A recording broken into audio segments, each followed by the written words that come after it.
Hi, thanks for watching today's video. I'm Brian, the Finance Ninja. I don't want to waste your time, so let's get to it. Today, I will be discussing my 6 Robotaxi valuation models. I'll also give you my 2031 price prediction on Robotaxi alone. Don't forget to smash that like button, be kind, and subscribe. The fact is, Tesla's key to a huge valuation revolves around robotaxis. So comment down below, what is your price target for Tesla in 2031? But first, before we get to my Tesla Robotaxi valuation, we need some base numbers. Without actual real numbers, how can I possibly create a valuation model for robotaxis for Tesla? Well, Shema fell asleep, but I hope you can stay awake. There's money to be made. Don't worry, this will be quick. First, let's look at the potential number of taxis Tesla can put on the road. Uber, as of 2018, had 3.9 million drivers globally. This is the most recent number I can find. An Uber ride can cost between $1.20 and $2.50 per mile depending on the time and location. An Uber driver can potentially put in over 50,000 miles a year. Now, this is for the most active drivers, but remember, these drivers aren't going to be doing more than 8 or 10 hours a day. A Tesla Robotaxi, however, can potentially run 16 hours a day. With this kind of a base, Uber should be a shoo-in to win the Robotaxi race, right? Oh, that's right. Uber sold their autonomous driving division. Uber, what are you thinking? Okay, then I guess Lyft will win the Robotaxi war. Oh, that's right. Lyft sold their segment too. Okay, then how about Waymo? Oh, Waymo's geofenced. Never mind. Now, Elon Musk claims in a recent tweet that FSD Beta version 9 will be a huge step up from version 8. Both Autopilot and FSD are switching to pure vision. This eliminates the need of radar and will save costs and improve accuracy. It improves accuracy because if the radar says one thing and the camera says another, who do you believe? You can't talk about full self-driving without discussing Dojo. Tesla Dojo is a computer to train its FSD neural network. I'll create a more detailed Dojo video at a later date on exactly why it is revolutionary. Let's suffice to say that Dojo will give Tesla a leg up in generalized full self-driving. Current expectations are for Dojo to launch in late 2021, but I expect early 2022. This is entirely new software Tesla is building. Nobody else has done it. I expect FSD to be officially released in 2025, with regulatory approvals starting in 2026. I swear, this will be the last stat I show before my Robotaxi valuation model. Here's some traditional vehicle cost per mile estimates for ICE vehicles. I've heard the average is closer to 60 cents per mile. Electric vehicles, especially Teslas, have a much lower cost per mile. Okay, the boring stuff is out of the way. Now, onto my model. I've included a link to this model in the description so you can play with the numbers at your leisure. Now, I know this chart is simplified with some obvious things missing, but hear me out. As you can see, I split the chart into 2 segments. One without a big transition from owning a personal vehicle to robotaxis, the other with the big transition. I do not know if the huge transition will take place, so I am pricing for both scenarios. Now, let's go into what each of these fields means. Car count is the number of cars on the road. Then you have average miles per car per year. Utilization is the amount of miles driven that is charged. I put it at 50%, which I believe is small actually, as Tesla will have an efficient pathing system so the cars spend more time driving people than driving empty. The reason utilization is a factor is because it affects the cost per mile. Cars will incur a cost per mile whether they are transporting somebody or not. So, miles per year times utilization equals billable miles per year.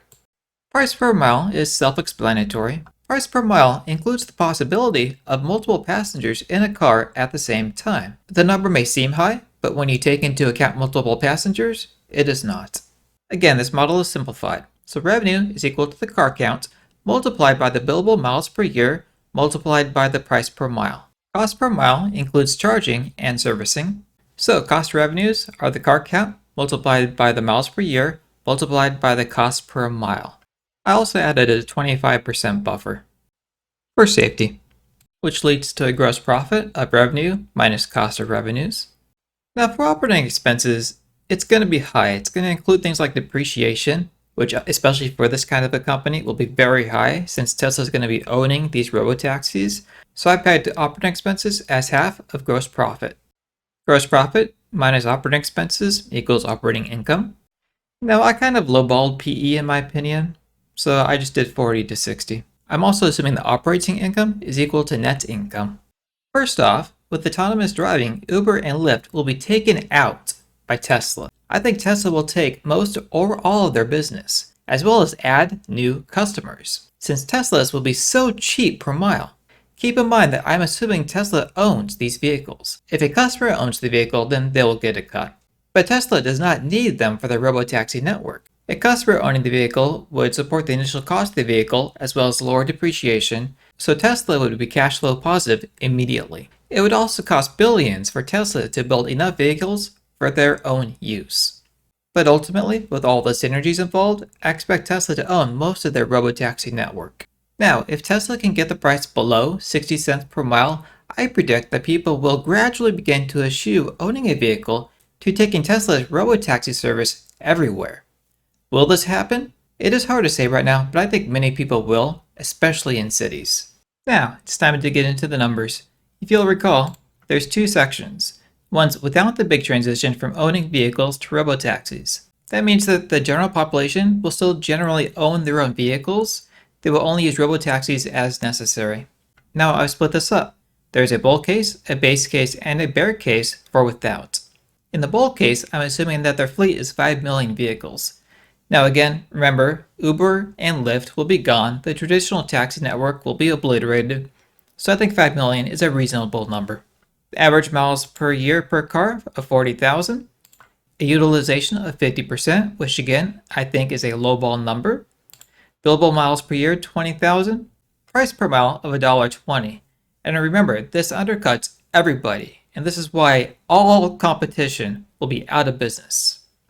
This equates to revenue of 120 billion and a cost per mile of 10 cents. Remember, this covers servicing and energy.